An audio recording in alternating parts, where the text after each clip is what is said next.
Welcome to Shukla study point. आप सभी का स्वागत है आपके अपने YouTube channel Shukla study point में। मैं शिवम शुक्ला आप सभी दोस्तों का हार्दिक स्वागत करता हूं। ज्योग्राफी बीए थर्ड सेमेस्टर यानी कि BA second year third semester के क्वेश्चन पेपर को सॉल्व करवाने का प्रयास इस वीडियो के माध्यम से किया जाएगा। तो आप सभी लोगों से उम्मीद है कि वीडियो को अंत तक जरूर देखेंगे। वीडियो के माध्यम से 75 ऑब्जेक्टिव टाइप के महत्वपूर्ण प्रश्नों को सॉल्व करवाने का प्रयास रहेगा और ये सारे के सारे प्रश्न आपके बहुत ही महत्वपूर्ण हैं। अगर आपकी परीक्षा अभी नहीं हुई है, आप किसी दूसरे विश्वविद्यालय से हैं, तो आपके लिए बहुत महत्वपूर्ण है। इसमें 75 ऑब्जेक्टिव प्रश्नों पर चर्चा की जाएगी जो कि बेहद ही महत्वपूर्ण है आपकी परीक्षाओं की दृष्टि से। ठीक है, चलिए मैं प्रारंभ करता हूँ। बीए सेमेस्टर थर्ड यानी कि जो है थर्ड सेमेस्टर एग्जामिनेशन 2022-23 जियोग्राफी का ये क्वेश्चन पेपर है। जियोग्राफी में आपको क्या पढ़ना है? Environment, disaster management and climate change, ये आपको पढ़ना है। यानी पर्यावरण और आपदा प्रबंधन और क्लाइमेट चेंज यानी कि आपको पढ़ना है जलवायु परिवर्तन। तो इससे रिलेटेड आपके प्रश्न पूछे जाएंगे। समय आपको 1.5 घंटे का दिया गया था। ऑब्जेक्टिव प्रश्न पूछा गया था। ये प्रश्न पत्र हमारे ख्याल से राजा महेंद्र प्रताप सिंह स्टेट यूनिवर्सिटी का क्वेश्चन पेपर है। महाराजा महेंद्र प्रताप सिंह, ठीक है। तो ये क्वेश्चन पेपर में आपको बता दूं कि इसमें 75 प्रश्न पूछे गए थे। उन 75 प्रश्नों में से आपको केवल और केवल 50 प्रश्नों के उत्तर आपको देने हैं। अगर आप 50 से ज़्यादा प्रश्नों के उत्तर दे देते हैं तो आपका एक प्रकार से मान लेते हैं शुरुआत के 50 प्रश्नों के तहत ही आपकी कॉपी चेक होगी, यानी कि मूल्यांकन केवल शुरुआती 50 प्रश्नों के ही किए जाएंगे, मतलब आंसर चेक बाकी के नहीं किए जाएंगे। ये बात आप ध्यान रखेंगे। तो आप केवल 50 प्रश्नों को छांट लीजिए जो आपको अच्छे तरीके से पता हो, उन्हीं के उत्तर देने हैं। पेपर अंग्रेजी और हिंदी दोनों भाषाओं में होता है और ख़ास करके मैं इसको जानने का प्रयास करता हूँ। हिंदी में थोड़ा सा मुझे सहजता होती है क्वेश्चन को पढ़ने में। इंग्लिश में मैं अपने आप को असहज महसूस करता हूँ पढ़ते वक्त, ठीक है। क्योंकि इंग्लिश में कोई पता नहीं कौन सा शब्द क्या लिखा हुआ है, कभी कोई साइलेंट होता है, कभी पी को सा ही पढ़ लिया जाता है, तो कोई उनका मतलब नहीं। और हिंदी में तो भाई हिंदी अपनी है ही जबरदस्त भाषा से मुख्या मधुरा दिव्या गीर्वाण भारती। तो खास करके देखते हैं कौन कौन से प्रश्न इसमें पूछे गए। पहला प्रश्न आपका है भाई, पहला प्रश्न है व्हाट इज द जो है biological components of environment and ecology, यानी पर्यावरण व पारिस्थितिकी का जैविक घटक क्या है। फटाफट से बताने का प्रयास करेंगे। पर्यावरण का मतलब पर्यावरण व पारिस्थितिकी का जैविक घटक क्या है भाई? पहला प्रश्न आपसे पूछा गया था। पहले का उत्तर होगा ऑप्शन नंबर डी, जो वनस्पतियां होती हैं वो ज़्यादा बेटर तरीके से। पर्यावरण का ये जैविक घटक हैं वनस्पतियां, जबकि मृदा जल और वायु ये सब भौतिक घटक हैं। क्लियर, आगे बढ़ते हैं। यानी कि ये अजैविक घटक है। मृदा जल वायु ये अजैविक घटक है पर्यावरण और पारिस्थितिकी के, जबकि वनस्पतियां जो होती हैं जिनमें जीव होते हैं वो जैविक घटक होते हैं। मैंने ऑलरेडी जब चैप्टर नंबर 1 पढ़ाया था विस्तार से इसको बताया था। ये भी प्रश्न आपका आया हुआ था मेरे द्वारा बताए गए। अगला प्रश्न है the most suitable measures for soil conservation is, यानी मृदा संरक्षण के लिए सबसे उपयुक्त उपाय कौन सा है। दूसरा प्रश्न आपसे पूछा गया है।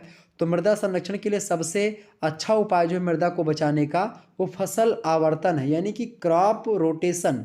Crop rotation is right answer. Option number इसका सी करेक्ट आंसर होगा। जिन छात्रों ने सी लगाया उनका बिल्कुल करेक्ट आंसर है।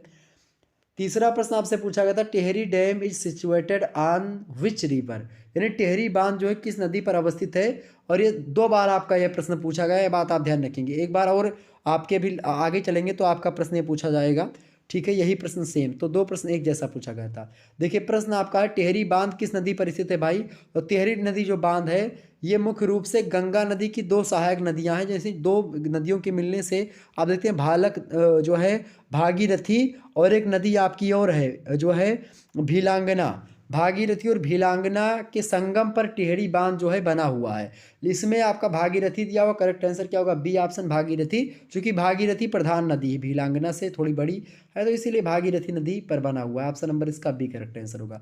जिन्होंने बी लगाया उनको नंबर मिलेगा। अगला प्रश्न, चौथा नंबर प्रश्न देखेंगे। The most evident gas emitted from volcanism is, बताएं। ज्वालामुखियों में से निकलने वाली सर्वाधिक मात्रा में जो गैस है वो कौन सी है? ज्वालामुखियों में सबसे अधिक जो सर्वाधिक मात्रा में निकलती है गैस वो है जलवाष्प। ऑप्शन नंबर इसका ए करेक्ट आंसर होगा। जिन्होंने ए लगाया होगा बिल्कुल करेक्ट आंसर है। पांचवा प्रश्न आपसे पूछा गया है भाई कि among all recorded species in the world India accounts for about, यानी विश्व की सभी दर्ज प्रजातियों में भारत का हिस्सा लगभग कितना है? तो लगभग 10 से 12%। ऑप्शन नंबर इसका बी करेक्ट आंसर होगा। आगे बढ़ते हैं, अगला प्रश्न। छठा नंबर प्रश्न आपसे पूछा गया है कि which is not a natural disaster, यानी कौन सी प्राकृतिक आपदा इनमें से नहीं। देखिए भूकंप एक प्राकृतिक आपदा है, सुनामी भी एक प्राकृतिक आपदा है, चक्रवात भी एक प्राकृतिक आपदा है। देखिए यहाँ पर सुनामी को यहाँ पर टी सुनामी लिखा हुआ है, ठीक है। तो लेकिन अंग्रेजी में है मतलब ये दूसरी भाषा में, अंग्रेजी भी नहीं है सॉरी। तो प्राकृतिक आपदा कौन सी नहीं भाई, शॉर्ट सर्किट फायर, ये प्राकृतिक आपदा नहीं है। ऑप्शन नंबर इसका बी करेक्ट आंसर होगा। अगला प्रश्न देखेंगे, सातवां नंबर प्रश्न आपसे पूछा गया, सरदार Sarovar dam is established on, Sardar Sarovar बांध स्थापित किया गया है किस नदी पर भाई। तो इसका सातवें का करेक्ट आंसर क्या होगा, ऑप्शन नंबर डी, बिल्कुल करेक्ट आंसर होगा नर्मदा नदी। ऑप्शन नंबर इसका D, Narmada river is right answer. Sardar Sarovar dam is established on Narmada river, option number D, Narmada नदी पर सरदार सरोवर बांध स्थापित किया गया है। आठवां प्रश्न आप देखेंगे, आपसे पूछा गया है which of the following is not an element of physical environment, यानी निम्नलिखित में से निम्न में से कौन सा भौतिक पर्यावरण का तत्व नहीं है। देखिए भौतिक पर्यावरण के तत्व की बात की जाए, देखिए खनिज, झील, मानव बस्ती, मिट्टी। खनिज, झील और मिट्टी ये जो है ये भौतिक पर्यावरण का तत्व हैं, जबकि मानव बस्तियाँ जो हैं ये नहीं है। मानव बस्तियाँ, ह्यूमन सेटलमेंट जो है ये भौतिक पर्यावरण का तत्व नहीं है। ऑप्शन नंबर इसका सी करेक्ट आंसर होगा। नौवां नंबर प्रश्न देखेंगे, सारे प्रश्न लगभग मेरे द्वारा बताए गए मॉडल पेपर से हैं और क्वेश्चन पेपर जो मैंने बताया था उससे, और बाकी आपका जो मैंने सॉल्व करवाया है, आपका क्या बोलते हैं सॉरी, जो चैप्टर वाइज वीडियो प्रोवाइड करवाई 2-3 वीडियो हैं, उनको अगर आपने देखा होगा तो निश्चित तौर पर वहीं से आए हैं। अगला प्रश्न है, who is the author of the book fundamentals of ecology, fundamentals of ecology पुस्तक के लेखक कौन है भाई। तो फंडामेंटल्स ऑफ इकोलॉजी इस पुस्तक को लिखा है किस विद्वान ने भाई, इसको लिखने वाले विद्वान है ओडम। ऑप्शन नंबर इसका बी करेक्ट आंसर होगा, ओडम महोदय ने लिखा है। 10वां प्रश्न आपसे पूछा गया है, who used the word ecology, ecology शब्द का प्रयोग किसने किया। मोस्ट इंपोर्टेंट प्रश्न है, हमेशा पूछा जाता है। तो इकोलॉजी शब्द का प्रयोग किसने किया था, अर्नेस्ट हैकल ने। ऑप्शन नंबर ए में दिया है ई हैकल, करेक्ट आंसर होगा अर्नेस्ट हैकल, यही यानी ई माने अर्नेस्ट ही होता है, तो E Haeckel is right answer, option number A. अगला प्रश्न देखेंगे, 11वां नंबर प्रश्न आपसे पूछा गया, which one of the following aspects in मतलब is not included in the reduction of hard risk, यानी जोखिम प्रकोप के न्यूनीकरण में निम्नलिखित में से कौन सा एक पक्ष सम्मिलित नहीं है। पुनर्वास, पूर्व तैयारी, निवारण, ये सब संकलित है भाई, प्रतिक्रिया नहीं संकलित है, रिस्पॉन्स। ऑप्शन नंबर इसका डी करेक्ट आंसर होगा। अगला प्रश्न हम देखेंगे, 12वां नंबर प्रश्न है, which form of energy flow is in जो है करेक्ट ऑर्डर, यानी कि ऊर्जा प्रवाह का सही रूप क्या है।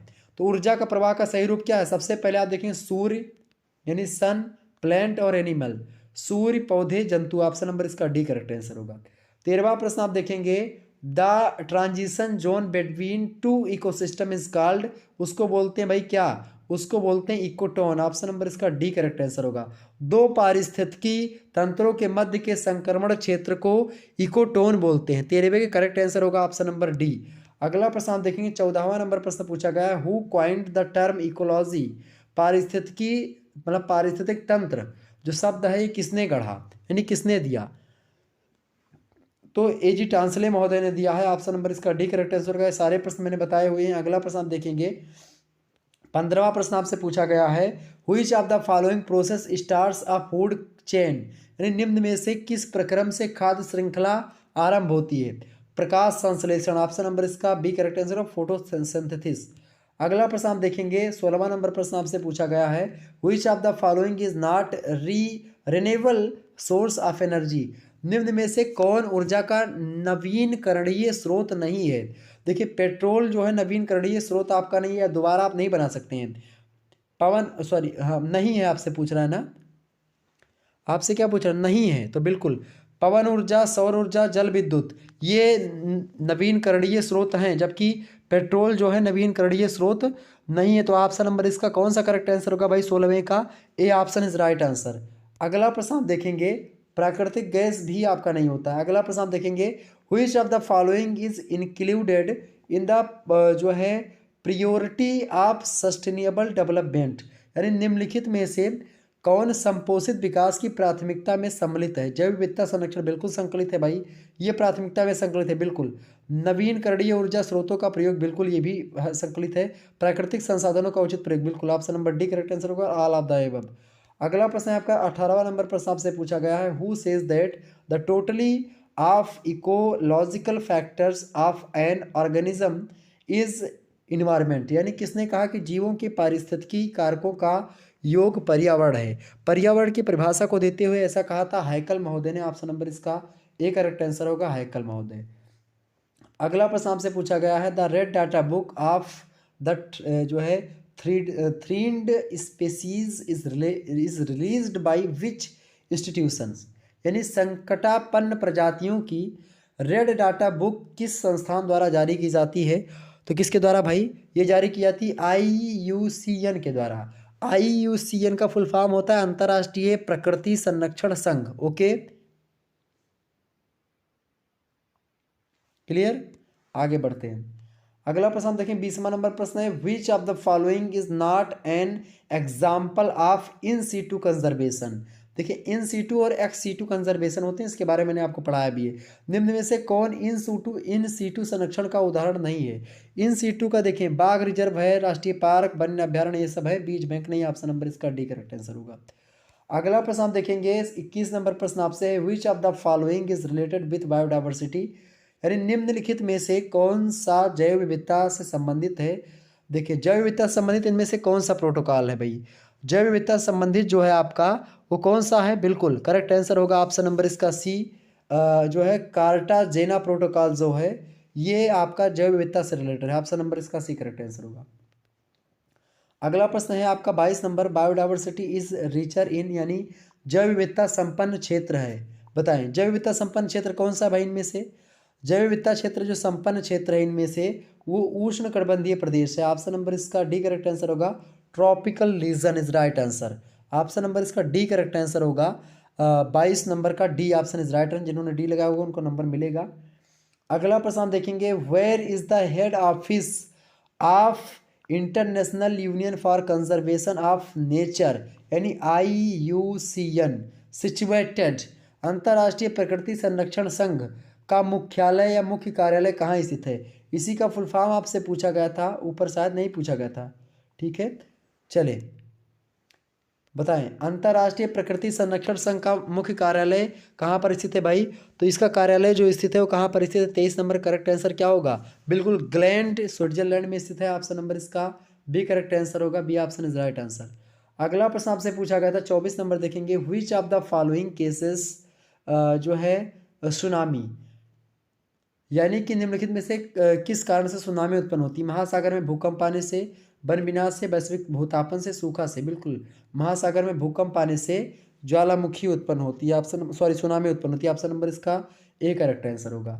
अगला प्रश्न 25 number, which of the following scientist first time use the term biodiversity, जैव विविधता शब्द का सर्वप्रथम प्रयोग निम्नलिखित में से किस वैज्ञानिक ने किया था भाई?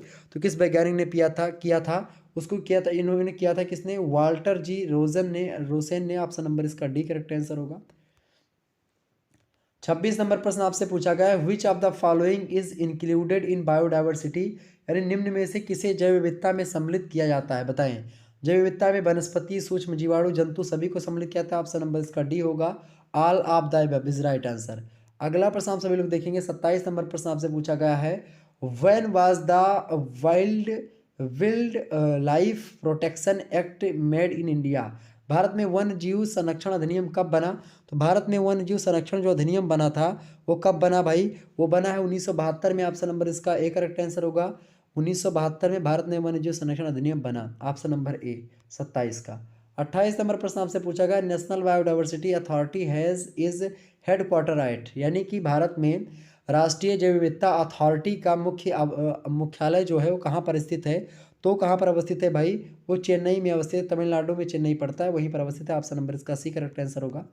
अगला प्रश्न आपसे 29 नंबर प्रश्न पूछा गया, विच of the following is the case of deforestation, यानी निम्न में से कौन वनों के विनाश का कारण है, बताएं। कृषि योग्य भूमि का विस्तार, बिल्कुल, अधिक पशुचारण, झूमिंग कृषि, ये सब एक प्रकार से वन विनाश के महत्वपूर्ण कारक हैं। ऑप्शन नंबर इसका डी लगा देंगे। ऑल ऑफ द एबव यानी कि उपरोक्त सभी करेक्ट आंसर होगा 29 का।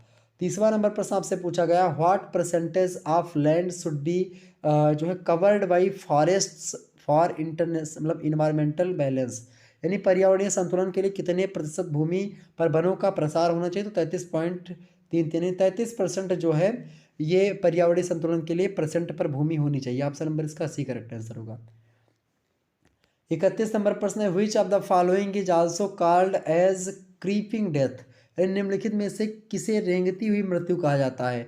तो मृदा अपरदन को रेंगती हुई, सोल इरोजन को रेंगती हुई मृत्यु कहा जाता है। 31 नंबर का सी ऑप्शन करेक्ट आंसर होगा आपका। आगे बढ़ते हैं अगला प्रश्न। अगला प्रश्न आप देखेंगे 32 नंबर प्रश्न आपसे पूछा गया है, which is the largest desert of the world, यानी विश्व का सबसे बड़ा मरुस्थल कौन सा है। सहारा मरुस्थल है। ऑप्शन नंबर इसका ए करेक्ट आंसर होगा। अगला प्रश्न आप देखेंगे 33 नंबर प्रश्न आपका आ चुका है, जो है Brundtland commission is related to, Brundtland आयोग संबंधित है। तो ब्रंटलैंड जो आयोग है भाई ये किससे रिलेटेड है, ये पोषणीय विकास से यानी सतत पोषणीय विकास से यानी सस्टेनेबल डेवलपमेंट से रिलेटेड है ब्रंटलैंड आयोग या ब्रंटलैंड कमीशन। 34 नंबर प्रश्न आप देखेंगे आपसे पूछा गया था कि विच of the following gas is the main case of acidity in rain water, यानी निम्न में से कौन सी गैस वर्षा के जल में अम्लीयता का प्रमुख कारण है। तो SO2 जो गैस होती है sulphur dioxide, SO2 is right answer. Sulphur dioxide के कारण से अम्लीय वर्षा होती है। 35 नंबर प्रश्न आप देखेंगे, विच gas is released in maximum quantity from the transport sector, यानी परिवहन क्षेत्र से कौन सी गैस सर्वाधिक मात्रा में निकलती है। जाहिर सी बात है कार्बन मोनोऑक्साइड। ऑप्शन नंबर इसका डी करेक्ट आंसर होगा, कार्बन मोनोऑक्साइड ज़्यादा निकलती है। 35 का करेक्ट आंसर होगा ऑप्शन नंबर डी।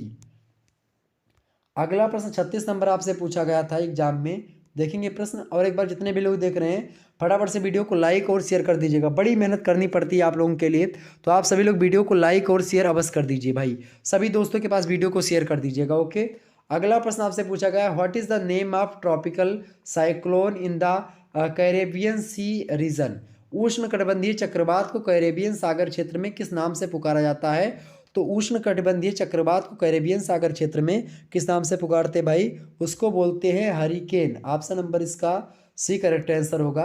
अगला प्रश्न आप देखें 37 नंबर प्रश्न है, हु सेड, किसने कहा, nature can provide for all the needs of human but not their greeds, यानी किसने कहा प्रकृति मानव की सभी आवश्यकताओं को पूरा कर सकती है लेकिन उसके लालच को नहीं।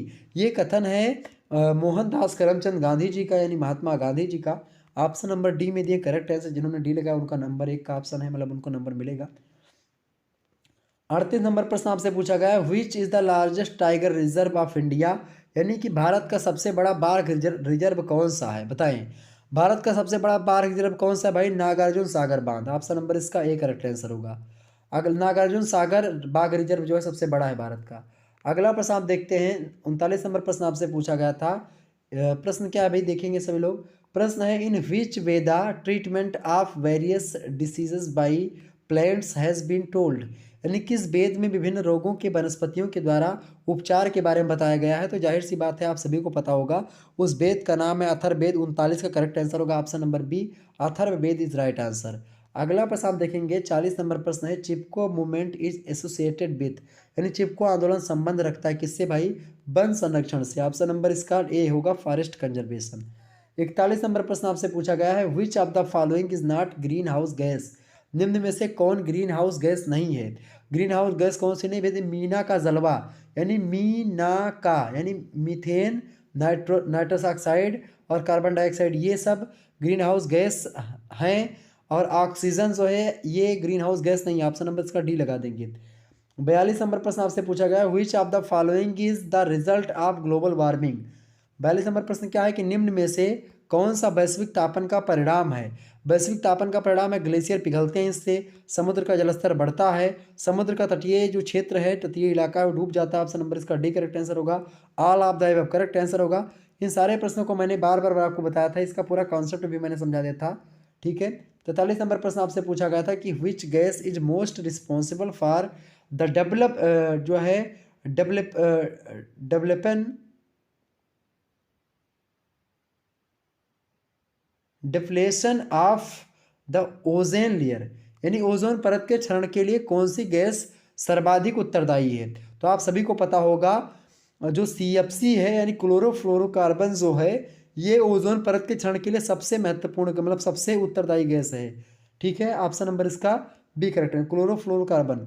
क्लोरोफ्लोरोकार्बन जो होती है रेफ्रिजरेटर से यानी कि जो फ्रिज वगैरह होती है उनसे निकलती है। अगला प्रश्न है inter governmental panel on climate change यानी IPCC का फुल फॉर्म ही पूछा गया है अभी। तो इसका भी आपका क्वेश्चन अगर पूरा पेपर अगर पढ़ेंगे तो 2-3 प्रश्न आप वैसे कर ले जाएंगे। 44 नंबर प्रश्न जलवायु परिवर्तन पर अंतर सरकारी IPCC was established in which year, यानी जलवायु परिवर्तन पर अंतर सरकारी पैनल IPCC की स्थापना किस वर्ष की गई थी भाई। तो इसका करेक्ट आंसर क्या होगा 44 नंबर का। 44 का करेक्ट आंसर होगा आपका ऑप्शन नंबर ए यानी 1988 में। ऑप्शन नंबर इसका ए करेक्ट आंसर होगा। ठीक है, 44 का ए ऑप्शन। 45 नंबर प्रश्न आप देखेंगे। 45 नंबर प्रश्न है which of the following is the impact of climate change, निम्न में से कौन जलवायु परिवर्तन का प्रभाव है। तापमान में वृद्धि होती, बिल्कुल। प्राकृतिक आपदाओं में वृद्धि होती, समुद्री जलस्तर में वृद्धि होती जलवायु परिवर्तन से। ऑप्शन नंबर इसका डी करेक्ट आंसर होगा, ऑल ऑफ द एबव। अगला प्रश्न आप देखेंगे 46 नंबर प्रश्न आपसे पूछा गया था आपकी परीक्षा में, बढ़िया प्रश्न था। Which of the following gas was responsible for Bhopal gas tragedy, Bhopal gas त्रासदी के लिए निम्न में से कौन सी गैस उत्तरदायी थी। तो भाई मिथाइल आइसोसाइनाइड उत्तरदायी थी। ऑप्शन नंबर इसका बी करेक्ट आंसर होगा, सभी को पता भी होगा आप में से। ठीक है, आपको बता दूं कि जितने भी लोग देख रहे हैं फटाफट से एक बार वीडियो को लाइक और शेयर अवश्य कर दीजिएगा। आपके घर में जितने फ़ोन हैं सभी से चैनल को सब्सक्राइब कर दीजिएगा और वीडियो को शेयर कर दीजिए सभी दोस्तों के पास अपने, ओके, ताकि सभी लोगों का भला हो सके, सभी लोग फायदा में हो सके। आपकी यूनिवर्सिटी का पेपर अभी नहीं हुआ तो आपके लिए बहुत महत्वपूर्ण है, और जिनकी यूनिवर्सिटी का पेपर आपका हो चुका जिस तो उसके लिए ये आंसर की है। ठीक है, बाकी के लिए एक प्रकार से मॉडल पेपर का काम करेगा। ऑब्जेक्टिव के लिए भी महत्वपूर्ण है और लिखित के लिए भी। अगला प्रश्न आपका what is the purpose of disaster management, आपदा प्रबंधन का उद्देश्य क्या है। आपदा प्रबंधन का उद्देश्य क्या है कि क्षति को कम करना, पीड़ितों की रक्षा करना, पुनर्निर्माण करना। बताएं आपदा प्रबंधन का क्या उद्देश्य है भाई। 47 का करेक्ट आंसर क्या होगा, बिल्कुल डी ऑप्शन करेक्ट आंसर है। अगला प्रश्न आप देखेंगे 48 नंबर प्रश्न आपका सर्वाधिक प्रभावी जल प्रदूषक कौन सा है। मोस्ट इफेक्टिव वाटर पोल्यूटेड, देखिए औद्योगिक अपशिष्ट जो होते हैं इंडस्ट्रियल वेस्टेज ये जो होते हैं ये सर्वाधिक जल को प्रदूषित करते हैं। अगला प्रश्न है 49 number Manas tiger reserve is located in which state of India, यानी भारत के किस राज्य में मानस टाइगर रिजर्व स्थित है। तो भारत के खास करके असम में मानस टाइगर रिजर्व स्थित है। 49 नंबर का करेक्ट आंसर आपका होगा सी ऑप्शन असम। अगला प्रश्न आप देखेंगे 50वां नंबर प्रश्न आपसे पूछा गया था कि the national action plan on climate change was launched on, यानी जलवायु परिवर्तन पर राष्ट्रीय कार्य योजना लागू की गई थी। कब लागू की गई थी भाई बताएं। 50वें का करेक्ट आंसर क्या होगा, फटाफट से बताने का प्रयास करेंगे। करेक्ट आंसर क्या होगा, बिल्कुल 30 जून 2008 को। ऑप्शन नंबर इसका ए करेक्ट आंसर होगा, जिन्होंने ए लगाया उनको नंबर मिलेगा। अगला प्रश्न आपसे पूछा गया था 51 नंबर प्रश्न देखेंगे which of the following is considered as global carbon sink, यानी निम्नलिखित में से किसे भूमंडलीय कार्बन सिंक माना जाता है। तो भूमंडलीय कार्बन सिंक जो माना जाता है वो भूमध्य रेखीय वर्षा वन को माना जाता है। 51 नंबर का करेक्ट आंसर आपका होगा C option is right answer, भूमध्य रेखीय वन यानी कि जो है इक्वेटोरियल रेन फॉरेस्ट। अगला प्रश्न आप देखते हैं 52 नंबर प्रश्न है the total number of mission included in national action plan on climate change are, जलवायु परिवर्तन पर राष्ट्रीय कार्य योजना में सम्मिलित किए गए मिशनों की कुल संख्या कितनी है। तो 8 मिशन थे। ऑप्शन नंबर इसका 8 मिशन है। ऑप्शन नंबर इसका सी करेक्ट आंसर होगा 52 का भी। ठीक है, 52 का ऑप्शन नंबर सी। अगला प्रश्न देखेंगे 53 नंबर प्रश्न आपसे पूछा गया है कि the headquarter of intergovernmental panel on climate change is, इन जलवायु परिवर्तन पर अंतर सरकारी पैनल का मुख्यालय कहाँ पर है। तो इसका मुख्यालय कहाँ पर है भाई, जिनेवा में है, स्विट्जरलैंड में जिनेवा पड़ता है। ऑप्शन नंबर इसका ए करेक्ट आंसर होगा। अगला प्रश्न आप देखेंगे 54 नंबर प्रश्न है which of the following gas is released by paddy fields, यानी कि धान के खेतों में कौन सी गैस उत्पन्न होती है। धान के खेतों में मीथेन गैस उत्पन्न होती है। ऑप्शन नंबर इसका डी करेक्ट आंसर होगा। क्लियर। और खास करके चींटी में फार्मिक अम्ल होता है। क्लियर, जो चींटी होती हैं लाल वाली। अगला प्रश्न आप देखेंगे 55 नंबर प्रश्न है, which of the following river Tehri dam is built, यानी निम्नलिखित में से किस नदी पर टेहरी बांध निर्मित है? तो भागीरथी नदी पर। दोबारा प्रश्न यही पूछा गया। देखें ऑप्शन नंबर इसका ए करेक्ट आंसर होगा। अगला प्रश्न आप देखेंगे 56 नंबर प्रश्न है, which one of the following is not a natural disaster, निम्नलिखित में से कौन एक प्राकृतिक आपदा नहीं है? प्राकृतिक आपदा देखें, परमाणु विस्फोट कोई प्राकृतिक आपदा नहीं, न्यूक्लियर एक्सप्लोशन कोई प्रामाणिक मतलब प्राकृतिक आपदा नहीं, बल्कि सुनामी, बाढ़, भूकंप ये सब प्राकृतिक आपदाएं हैं। अगला प्रश्न देखेंगे 57 नंबर प्रश्न है, when did the Ganga action plan launched, यानी कि गंगा एक्शन प्लान कब प्रारंभ किया गया, कब लॉन्च किया गंगा एक्शन प्लान? तो गंगा एक्शन प्लान की बात की है, इसका करेक्ट आंसर क्या होगा? 57 का आपका करेक्ट आंसर होगा क्या भाई? 57 का करेक्ट आंसर होगा ऑप्शन नंबर डी 1986। ठीक है, कहीं कहीं पर आपको 1984 भी मिलेगा, 1985 मिलेगा, लेकिन 1986 चूंकि 1985 ऑप्शन में है नहीं, 1986 में आपका 14 जनवरी को 1986 में गंगा एक्शन प्लान प्रारंभ हुआ था। ठीक है, प्रारंभ होने के लिए बात पूछ रहा हूँ। अगला प्रश्न आप देखेंगे 58 नंबर प्रश्न है। 58 नंबर प्रश्न आप देखेंगे, when did the world environmental day celebrated every year, यानी विश्व 58 नंबर प्रश्न है, विश्व पर्यावरण दिवस प्रत्येक दिवस कब मनाया जाता है? सभी को पता होगा 5 जून को। बहुत इंपॉर्टेंट प्रश्न है, आपसे लगातार पूछा था हर परीक्षा में। क्लियर। एक बार जितने भी लोग देख रहे हैं फटाफट से वीडियो को लाइक और शेयर अवश्य कर दीजिएगा। बड़ी तीव्र गति से मैंने आपको प्रश्नों को बताने का प्रयास किया है। अगला प्रश्न देखेंगे, which of the following is the basic unit of study of ecology, निम्नलिखित में से कौन पारिस्थितिकी के अध्ययन की मूल इकाई है? पारिस्थितिकी के अध्ययन की मूल इकाई है पारिस्थितिकी तंत्र, यानी इकोसिस्टम। ऑप्शन नंबर इसका डी करेक्ट आंसर होगा। 60 नंबर प्रश्न आप देखेंगे, 60 नंबर प्रश्न आपसे पूछा गया था, which of the following is the main reason for producing the atmosphere green house effect. 60 number प्रश्न क्या है कि वायुमंडलीय ग्रीन हाउस प्रभाव उत्पन्न करने का मुख्य कारण निम्नलिखित में से कौन सा है? तो मुख्य कारण क्या है भाई इनमें से? फटाफट से बताने का प्रयास करेंगे। देखिए, इसका मुख्य कारण है ऑप्शन नंबर इसका बी, वातावरण द्वारा अवरक्त विकिरणों का अवशोषण और पुनः उत्सर्जन। ऑप्शन नंबर इसका बी करेक्ट आंसर होता है। विकिरण जो होते हैं ये पराबैंगनी जो विकिरण होते हैं, इनको अवशोषित करता है कौन? आपका ओजोन लेयर। ठीक है, तो ये ओजोन लेयर की बात है। ये आपसे प्रश्न दूसरा कि वायुमंडलीय ग्रीन हाउस प्रभाव उत्पन्न करने के मुख्य कारण, तो उसमें जो अवरक्त विकिरणें होती हैं वो रुक जाती हैं, अवशोषण हो जाता है उसका वातावरण के द्वारा, वायुमंडल के द्वारा, और उसका पुनः उत्सर्जन होता है। ऑप्शन नंबर बी 60 का। 61 नंबर प्रश्न है आपका, वेयर वाज द मिट्टी बचो मतलब मिट्टी बचाओ यानी save the soil movement started in India, Bharat में मिट्टी बचाओ आंदोलन कहाँ शुरू हुआ था बताएं? तो ये शुरू हुआ था भाई कहाँ पर? फटाफट से बताने का प्रयास करेंगे। ये शुरू हुआ था आपका 61 नंबर का करेक्ट आंसर क्या होगा? बिल्कुल डी ऑप्शन करेक्ट आंसर होगा आपका, होशंगाबाद मध्य प्रदेश। ओके, कब शुरू हुआ था मिट्टी बचाओ आंदोलन? 1977 में। 1977 में मिट्टी बचाओ आंदोलन प्रारंभ हुआ था। अगला प्रश्न आप देखेंगे 62 नंबर प्रश्न आपसे पूछा गया था। देखिए बहुत बढ़िया प्रश्न है। अगला प्रश्न आपसे पूछा गया था कि एक्सपेंड द टीम आईपीसीसी, मतलब कि एक्सपेंड द टर्म आईपीसीसी, यानी कि आईपीसीसी शब्द का विस्तार करें, इसका फुल फॉर्म आपसे पूछ रहा है। तो inter governmental panel on climate change, option number D होगा। कई बार पेपर के मतलब एक क्वेश्चंस में आपके जो उपयुक्त क्वेश्चंस मैंने आपको बताए हैं उसी में आपसे ये जो है डायरेक्ट इसका उत्तर भी आपको मिला है। ठीक है, देखिए ऑप्शन नंबर इसका डी करेक्ट आंसर होगा। अगला प्रश्न आप देखेंगे, अगला प्रश्न आपका 63 नंबर प्रश्न देखेंगे, which gas is responsible for global warming, global warming के लिए कौन सी गैस जिम्मेदार है भाई? तो ग्लोबल वार्मिंग के लिए खास करके जो जिम्मेदार गैस है वो कौन सी गैस है जो ज़्यादा गर्मी उत्पन्न करती? Carbon dioxide. ऑप्शन नंबर इसका बी करेक्ट आंसर होगा।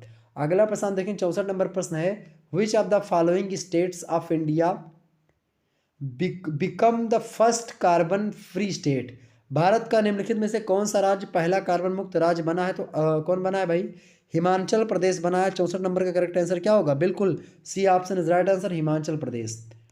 अगला प्रश्न आप देखेंगे 65 नंबर प्रश्न आपका आ चुका है, a flash fluid is a fluid that, a flash flood एक बाढ़ है जो आकस्मिक बाढ़ है, एक प्रकार से एक नदी की बाढ़ के बजाय भारी वर्षा के कारण से होता है। ऑप्शन नंबर इसका ए करेक्ट आंसर हो सकता है। अचानक भी होता है, अचानक और अप्रत्याशित रूप से थोड़े समय के लिए होता है, बिल्कुल ये भी आपका, यानी कि ऑप्शन नंबर ए और सी ये दोनों इसका हो सकता है। लेकिन थोड़े समय के लिए होता है, अचानक होता है ये बाढ़, बिल्कुल ऑप्शन नंबर, और ये जो है भारी वर्षा के कारण से होता है, थोड़े समय के लिए होता है, अचानक भी होता है, अप्रत्याशित भी होता है। तो ऑप्शन नंबर इसका सी भी हो सकता है। सी के लिए ज़्यादा मेरा हिसाब तो सी पर जा रहा है, लेकिन ए पर भी, चूंकि भारी वर्षा हैवी रेन ज़्यादा इंपॉर्टेंट है, तो ऑप्शन नंबर ए ज़्यादा बेटर होगा। ए या सी दोनों करेक्ट आंसर आपके हो सकते हैं, ठीक है, ए भी हो और सी भी हो सकता है। क्लियर, आगे बढ़ते हैं। अगला प्रश्न, यानी जब भारी वर्षा से अचानक में बाढ़ आ जाती है वही होता है। क्लियर, आगे बढ़ते हैं। In the future which of the following is expected to increase the risk of flooding, यानी भविष्य में निम्नलिखित में से किससे बाढ़ का खतरा बढ़ने की संभावना, जनसंख्या वृद्धि से, बिल्कुल शहरीकरण से भी, जलवायु परिवर्तन से भी, यानी इन सभी से जो है बाढ़ बढ़ने की संभावना ज़्यादा। ऑप्शन नंबर इसका डी करेक्ट आंसर होगा।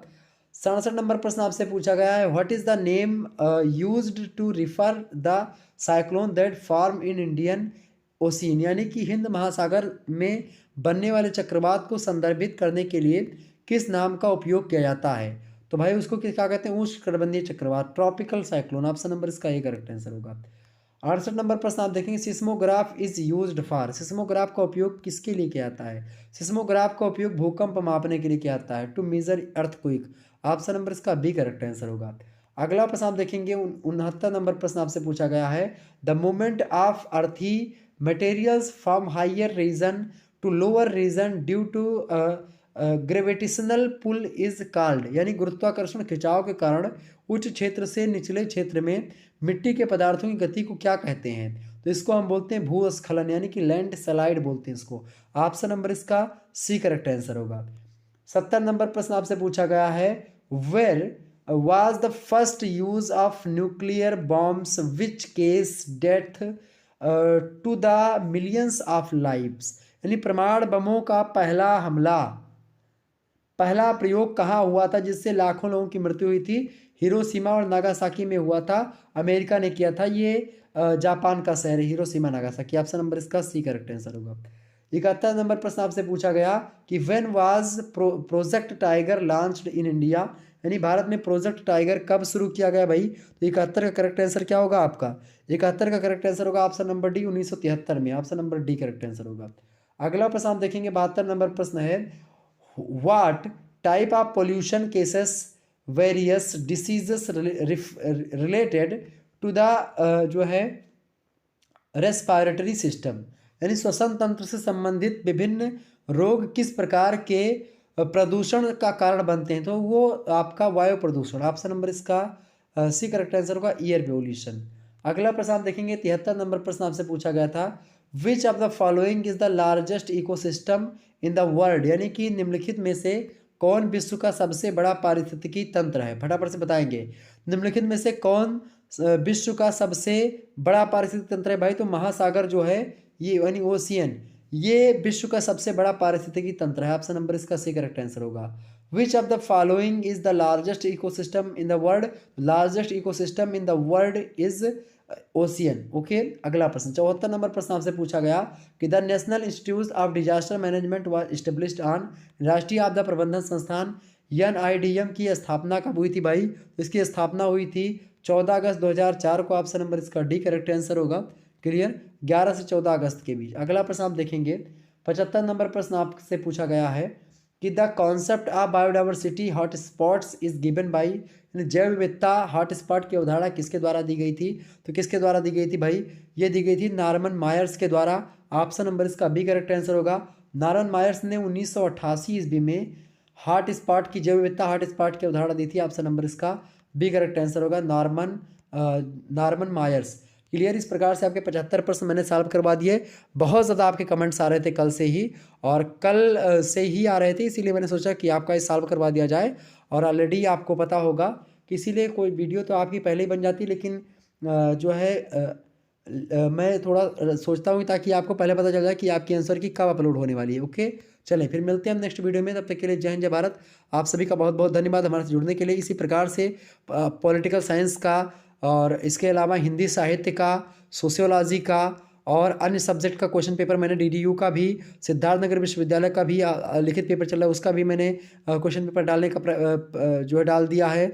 और इसके अलावा जो महाराजा सुहेल देव का पेपर मैंने डाला है, सुहेल देव वाला पेपर देख लीजिएगा सिद्धार्थनगर विश्वविद्यालय वालों, तो आपका इंपॉर्टेंट हो जाएगा। इसके अलावा चूंकि उसका भी पेपर लिखित हुआ था, आपका भी पेपर लिखित हो रहा है। महाराजा सुहेल देव यूनिवर्सिटी का क्वेश्चन पेपर मैंने सॉल्व करवाया, डीडीयू का तो सॉल्व करवाया, ये दोनों ऑब्जेक्टिव चल रहे हैं। मिलते हैं फिर नेक्स्ट वीडियो में, तब तक के लिए जय हिंद जय भारत। आप सभी का बहुत बहुत धन्यवाद हमारे जुड़ने के लिए। एक बार सभी लोग वीडियो को लाइक कर दीजिएगा, चैनल पर नए सब्सक्राइब कर दीजिएगा और शेयर कर दीजिए इस वीडियो को। धन्यवाद, मिलते हैं नेक्स्ट वीडियो में। सभी लोगों को गुड नाइट, बहुत बहुत धन्यवाद।